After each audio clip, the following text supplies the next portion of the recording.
to go to, be a really nice place. And then I want to tie it together with the rest of the Ridgewood corridor. The road out here is insane. Why would we have a highway or a heavily traveled road? That should be a one-way street for resident access to their homes, and the rest of it should be turned into a walkway for bicycling, for walking. Wouldn't it be nice on a beautiful spring evening, drive down to the river, park in a city parking lot, stop by, have a little snack, and then walk the length of it and see nature. People love that. Bike it, jog it. I mean, it give people access to the river, and they will come. Do you have hope for the Ridgewood corridor? Yes.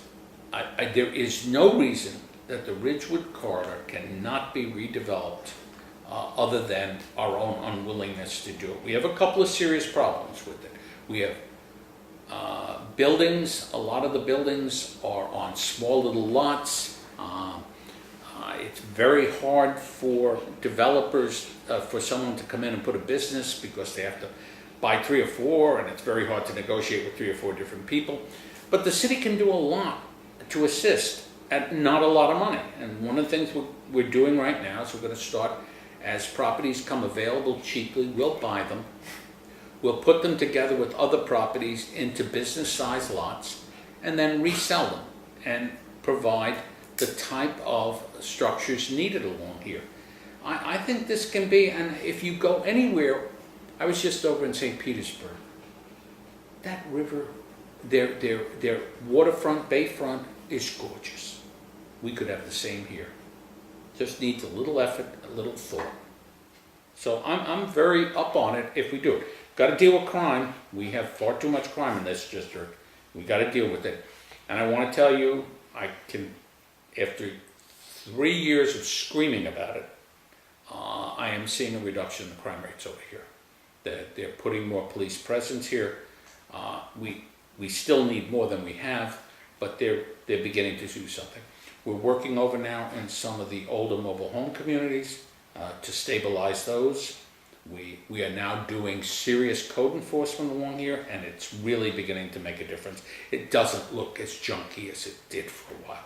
So the city, with a little effort, a decent plan, and some willingness to be innovative, can make a big difference down here.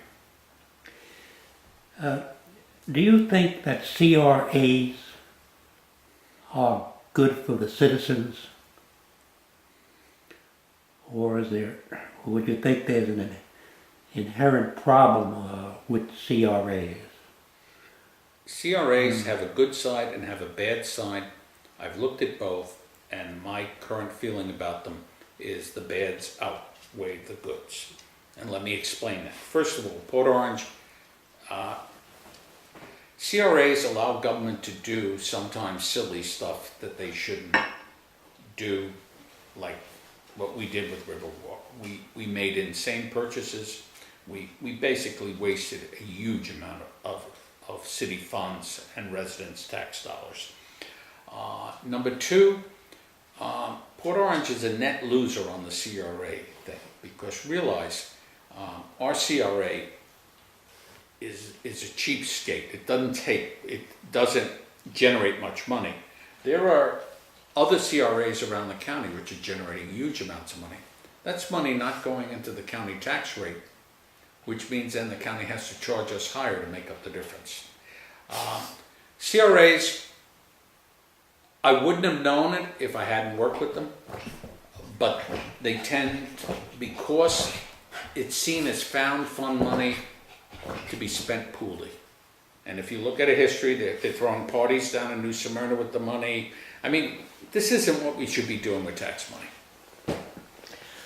Okay, I think that's all I have on the top of my mind right now. Well, we could go on and on. But are there issues that you'd like to discuss and bring up on your own? Just a couple. One issue I would like to do is I really would like City Council to have a series of visioning meetings. We're going to have one this Saturday, but that's a public one. And I'm not talking about in private, but I would like City Council just by itself to sit down and talk. One of the problems with the management form of government is, and the sunshine, is city councilmen can never talk to each other. And when we do talk to each other in public meetings, we have agendas, and we have usually a lot of things we have to cover, and it becomes, so there's never a chance for us to sit down with each other and say, okay, what are we trying to accomplish? What's the big picture? Okay? Now we'll have that somewhat on this coming Saturday in a visioning meeting, but we're going to have all the public there, and they're going to want to talk, and everyone's going to want to talk. So what we need to do is have special sessions of the city council where council comes in and public can come see it. I mean, I don't want to do anything in the shade. This will be in public, but the purpose of it to be for the council to get together as a group and make some decisions among themselves is where we're going. You know, what happens is the city manager, now, the city manager is really not sometimes the city manager becomes what I call the sixth councilman. This city manager has his own vision of how things should proceed. I don't feel good about that. That's not his job. His job is to manage what council has decided. And I find myself sometimes now, my biggest political opponent, or the person I disagree with most on how to move forward on various issues, and is the city manager. And that's insane. It's not a good way to run things. But one of the reasons that happens is because council doesn't have clear direction itself, has not coalesced. So I would say the one thing I'm looking for is how can we bring council together so that the five of us can sit down and say, okay, we may differ on some things, but what do we all agree on, and what are its implications, and what should we be doing this year to implement all this? Bob, you bring up a subject, the sunshine law and communication between the city council members that I've had an interest in for 5, 6, maybe 7 years. And I had a lengthy discussion about it with Bob Pullman when he was a city councilman. That was videotaped.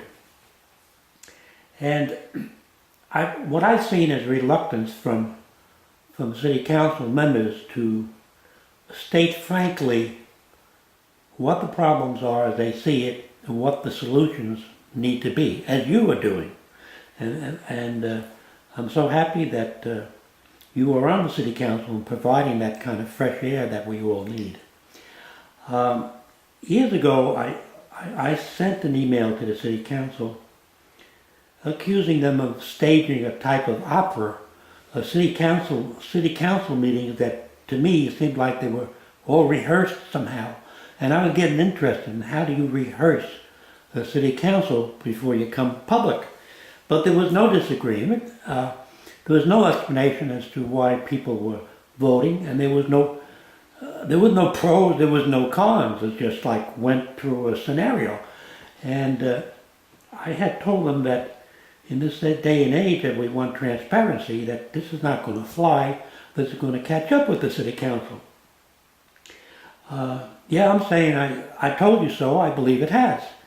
But we still have the obstacle of the sunshine law there. Perhaps it's an obstacle. I think some city councilmen, buffeted by the city attorney, like to hide behind a facade that they can't speak so publicly. Now you are, Mr. Ford, Bob Ford, you are speaking publicly, and we will publish this. It'll be embedded in my website, it'll be on YouTube, and the other city council people, members, can see. And as far as I can see, this is all legal what we're doing today. It is absolutely legal. And they can see, and they can have an idea what your thoughts are. And although they can't call you up on the telephone and meet you in private, at the next city meeting, they could bring up some of the issues that were discussed here today in our video and publicly give their pros and cons about it if they want to. I suspect many of them don't